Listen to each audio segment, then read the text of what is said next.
This diagram shows the principle of total rebreathing. The patient is given a continuous flow of anesthetic gas, represented by white spots, and oxygen, represented by white circles. The gases are inhaled by the patient and exhaled unchanged through the open tap on the bag. The black spots represent the carbon dioxide, which is also exhaled by the patient.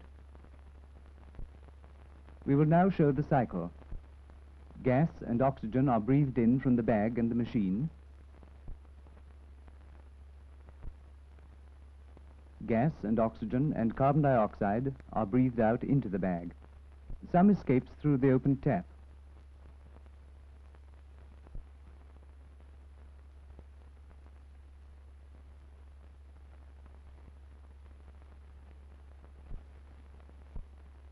When the required level of anesthesia has been reached, the flow of anesthetic gas is cut off, the valve is closed, and the patient breathes the same gases to and from the bag.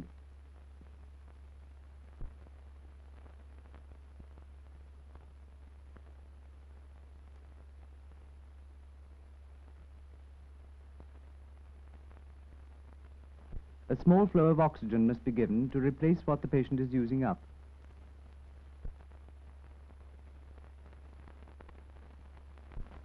But as you see, when the flow of fresh gases is reduced, the carbon dioxide exhaled by the patient begins to accumulate in the apparatus. This would act as a poison if inhaled for long.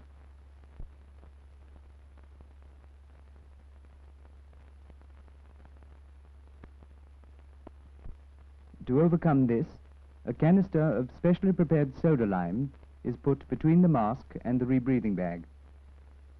This will absorb the excess carbon dioxide. The canister must be large enough to contain all the expired air.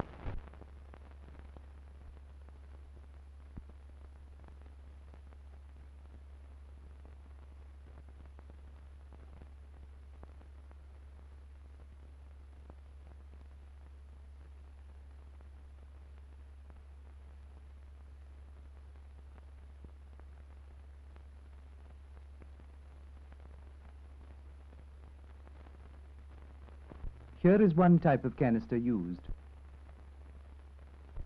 The screw top is fitted with a wire gauze mesh to keep the soda lime in place. Fill the canister with soda lime from a container.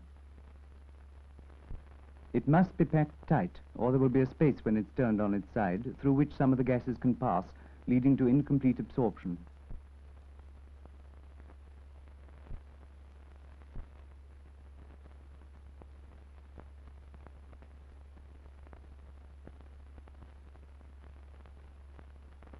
Make sure the canister is airtight by closing one end with the palm of your hand and blowing through the other.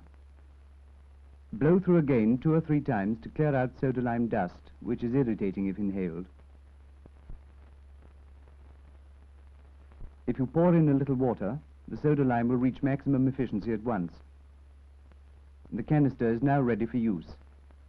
Put on a strip of adhesive plaster and mark it off in sections. A cross in each section represents 1 hour's use. You'll get about 8 hours absorption from one filling, but it becomes less efficient after 2 or 3 hours continuous use, so have a spare canister ready.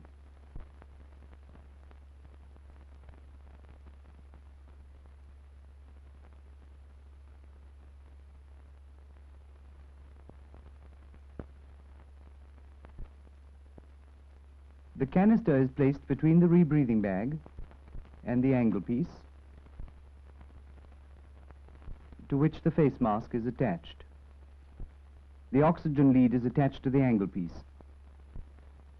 The rebreathing bag has a tap at the far end through which the expired gases can pass. When the tap is closed, total rebreathing takes place through the canister.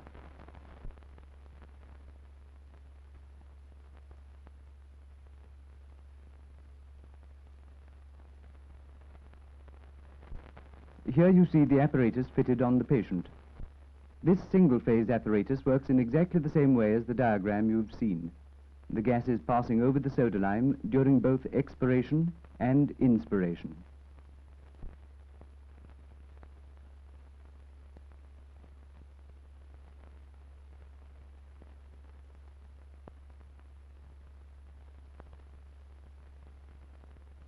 Anesthesia is induced with nitrous oxide and ether in the usual way, without the canister.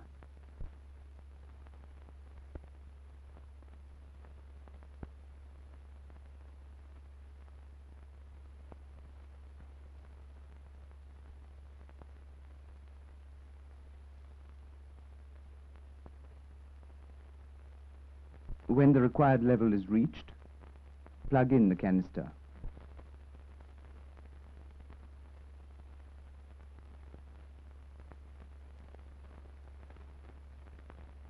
When the bag is filled again, close the tap. Turn off the nitrous oxide and lower the oxygen flow to 300 cubic centimeters a minute. You can leave the ether tap on for 10 minutes to compensate for the loss of anesthetic into the tissues. The oxygen consumption of a patient varies from 200 to 400 cubic centimeters a minute. This is called the basal oxygen flow. The exact figure is reached by watching the rebreathing bag over a period of time. Here the bag is of normal size. If you find that it gradually fills, the oxygen flow is too high and must be cut down.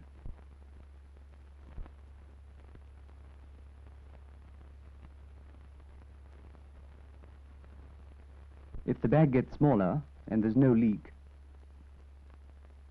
the oxygen flow is too low and it should be raised.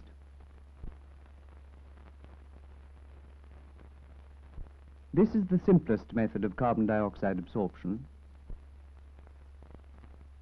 It's efficient, but there's a possibility of the patient inhaling dust from the canister if he's breathing very deeply at first, and the canister gets very hot from the chemical action.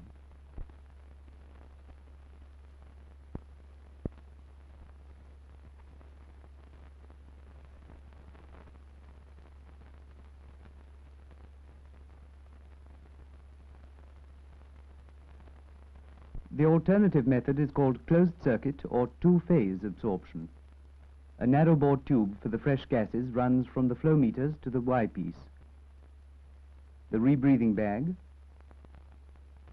and the canister are attached by two tubes, corrugated rubber hose, to the Y-piece and face mask.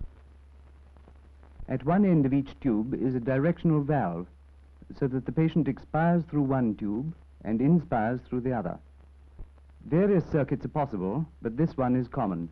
The fresh gases from the gas-oxygen machine flow to the Y-piece, as in single-phase absorption. The exhaled gases pass along the expiratory hose, over the valve, through the soda-lime canister, where the carbon dioxide is absorbed, and into the rebreathing bag. On their return path from the bag, the inhaled gases do not go through the canister, but pass over the valve and along the inspiratory hose to the patient. We will now repeat the cycle. As you see, the two phases of respiration are kept separate by means of the directional valves. The gases pass through the absorber only once in each cycle of respiration. The advantages of this method are that the bulky canister is kept well away from the face, and the gases have time to cool on their way from the canister to the patient.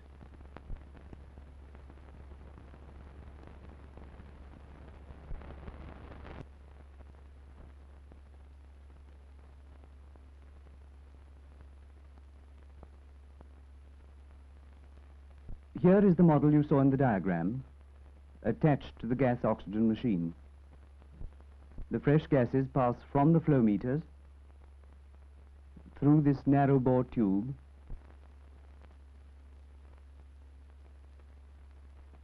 to the Y-piece and face mask.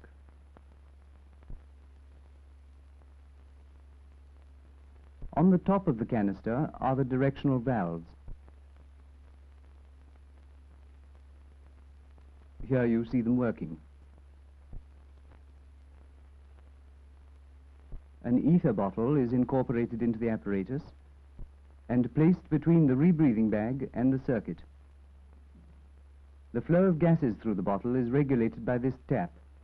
It works like this. When the tap is turned off, the gases pass along the top and don't go through the bottle.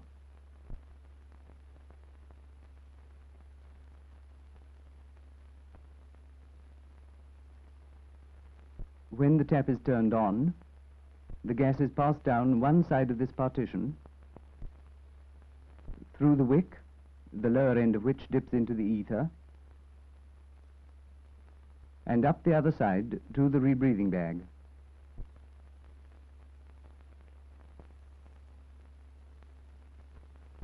On their return path, the gases again pass through the bottle and into the circuit. As none escapes from the circuit, a high concentration of ether is built up quite rapidly. The expiratory valve can be anywhere in the circuit. This machine has a valve on the side of the canister mount.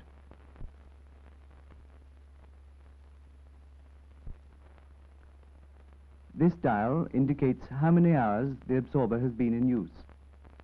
Adjust it at the beginning and end of each case. The base of the dial is the absorber tap. This controls the circuit of gases. It moves from off through various intermediate positions to full on.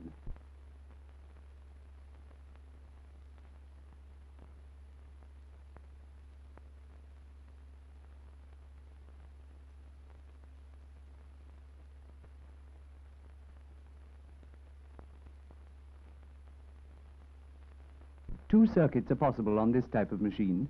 When the absorber tap is turned off, the canister is cut right out.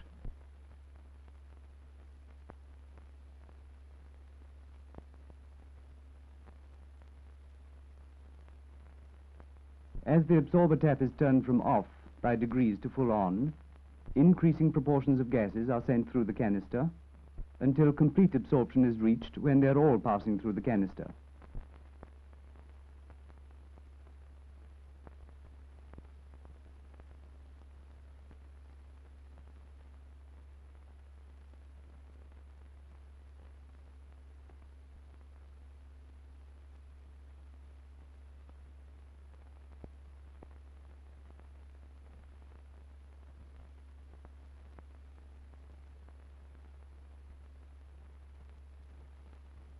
When you've filled the canister as before, screw it into place.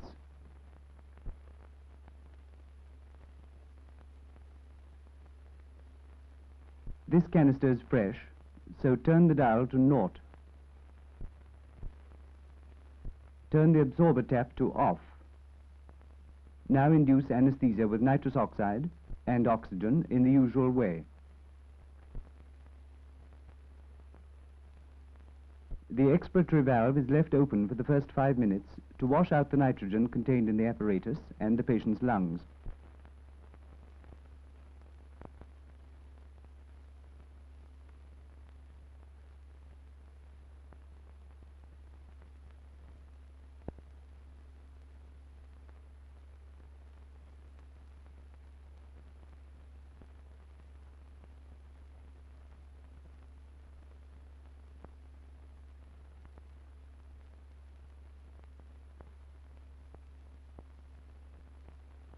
Introduce the ether gradually.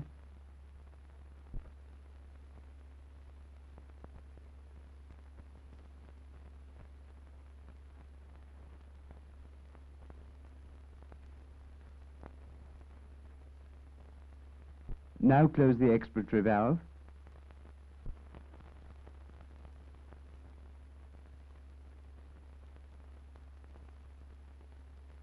Turn off the nitrous oxide and lower the oxygen to your basal level.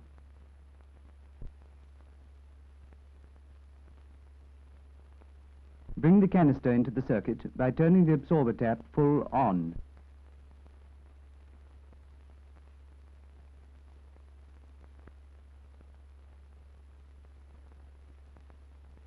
The patient is now fully anesthetized. Readjust the mask.